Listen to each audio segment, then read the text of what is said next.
buat apa takut kalau kita ini menyuarakan kebenaran?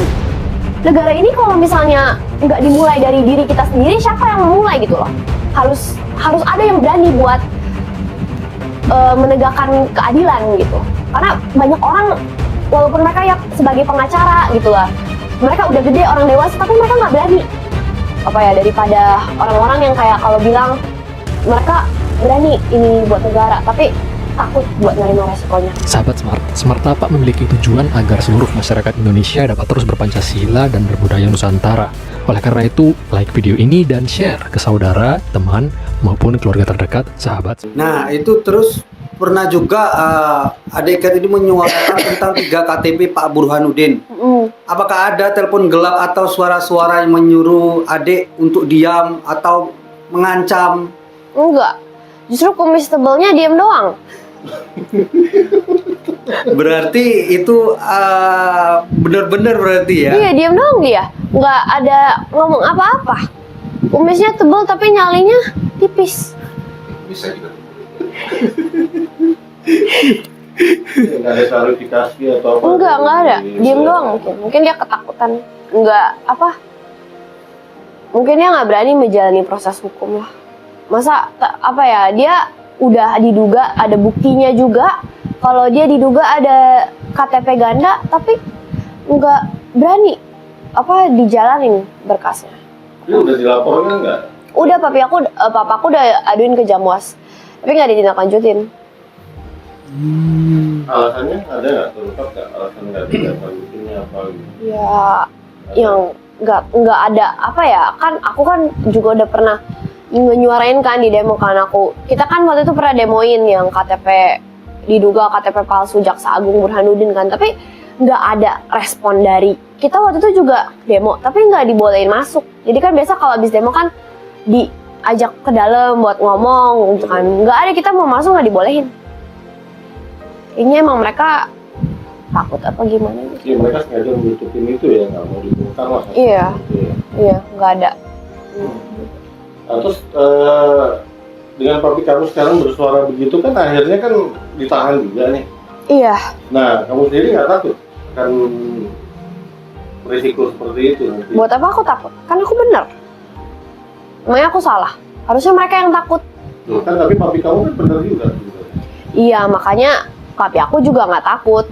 Apa ya, dia tahu resikonya bakal bisa begini gitu loh, tapi dia tetap mau ngebela, mau menegakkan keadilan. Kan justru apa ya, daripada orang-orang yang kayak kalau bilang mereka berani ini buat negara tapi takut buat nerima resikonya. Kalau papi aku kan dia berani nerima resikonya sekarang. Ada di penjara gitu. Nah, terus papi kamu ngasih pesan atau apa, nggak takut dengan risiko yang kamu ambil nanti dengan bersuara begitu? Enggak dong, kan kayak yang tadi aku bilang, aku kan bener. Ya kalau orang bener, ngapain harus takut? Berarti papi kamu mensupport ya kamu bersuara sekarang ini? Lah ya iya dong, kan aku menyuarakan kebenaran. Kalau reaksi pertama kalinya gimana melihat adik Kat itu bersuara, reaksi papi?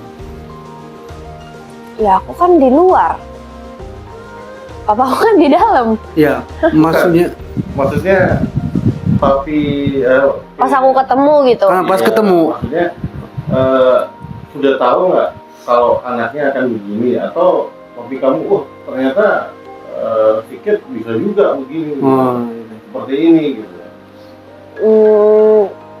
Kayak ya, papi aku sih ya bangga. Katanya dia bangga gitu. Karena kan ya aku bukan ngebela papaku doang, tapi kan aku juga apa ya,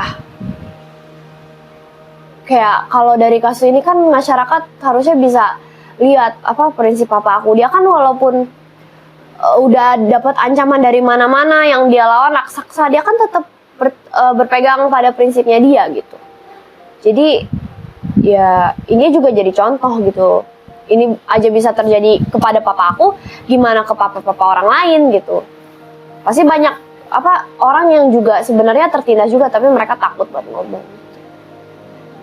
Nah, adik Kat ini kan sering ketemu di lapas. Nah, kalau pesan langkah selanjutnya itu demi membebaskan beliau itu apa pesannya? Nggak ada atau kamu harus begini, kamu harus begitu. Ada nggak pesan dari papi?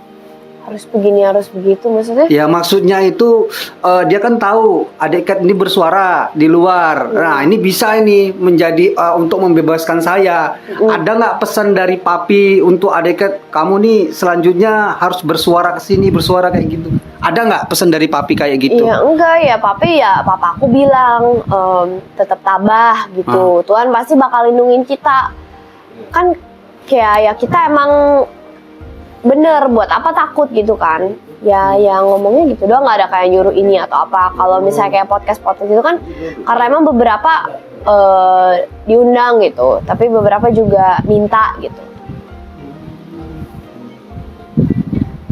Nah sekarang ini kan banyak ya fenomena orang bersuara keras gitu, banyak ditahan gitu kan di Indonesia ini ya. Contoh dengan Pak Pikir sendiri kan. Nah Kit sendiri nggak takut untuk sudah ketahuan nih nasibnya akan kayak gitu kalau bersuara terus gitu? Ya gimana ya, kan ya tadi yang aku bilang buat apa takut, kan aku ininya bener, kan aku nggak salah gitu. Berarti semua resiko terima ya? Ya udah, kalau emang ya gimana ya, makanya aku kan ngomong kayak gini kan biar buat negara juga gitu loh. Nggak boleh nggak dinyatakan itu gitu kan? Jadi untuk apa? Biar ada gambaran orang tua-tua itu gimana keberaniannya. Saya anak kecil aja berani gitu. Maksudnya ya emang kayak gitu. Iya, diungkapkan. Ya maksudnya aku aja berani gitu. Ya. Tapi sementara orang lain yang di sana takut, kumisnya aja tebel, tapi nyalanya kecil. Kalau misalnya kalian para masyarakat juga mengalami kriminalisasi di sana, tapi kalian bener, buat apa kalian takut? Gitu. Papa aku kan dia walaupun udah diancam sama banyak orang, dia tetap berani, tetap berpegang kepada prinsipnya. Itu yang harus dicontoh. Masyarakat tuh harus bisa ngelihat ini loh. Papa aku di sini walaupun dia sebenarnya ya udah berkecukupan juga, terus udah nerima banyak ancaman. Biasa kan orang kalau misalnya udah diancam, udah bisa resiko gitu, misalnya apalagi di penjara, mereka biasa bakal takut nanti keluar dari penjara, malah awalnya masuk macan, terus dari macan masuk ke penjara, keluar jadi kucing. Tapi papa aku nggak kayak gitu, dia justru nanti di penjara, nanti dia keluar ya, misalnya dia keluar nanti justru dia malah makin ngebela para masyarakat. Sebelumnya aja udah dia sering ngebela yang investasi bodong, walaupun dia udah diancam yang waktu itu, dia tetap masih mau ngebela kliennya. Itu yang masyarakat harus bisa lihat. Itu yang harus dicontoh dari papa aku. Kalau nggak penyesalan dari papi karena dengan apa yang dia ucapkan apa gitu kan, atas risikonya dia harus mendekam seperti itu. Ada nggak penyesalan dari papi? Ya dia dari awal udah tahu bakal kayak gini, jadi udah diprediksi, dia udah memprediksi. Ya kita keluarga juga udah tahu bisa kayak gini karena emang sebelumnya udah diancam, dan papaku tetap walaupun dia tahu resikonya dia tetap mau gitu loh, tetap mau ngebela karena negara ini kalau misalnya nggak dimulai dari diri kita sendiri, siapa yang memulai gitu loh. Harus ada yang berani buat menegakkan keadilan gitu. Karena banyak orang walaupun mereka ya sebagai pengacara gitu lah, mereka udah gede, orang dewasa, tapi mereka nggak berani. Apakah ada harapan lain dari papi? Harapan lain dari papi? Ya. Ya papi cuma pengen bangsanya menjadi tempat yang lebih baik. Karena misalnya kalau dilihat dari ekonomi, politik itu udah bagus, tapi kalau hukum semuanya masih amburadul, masih harus apa-apa duit.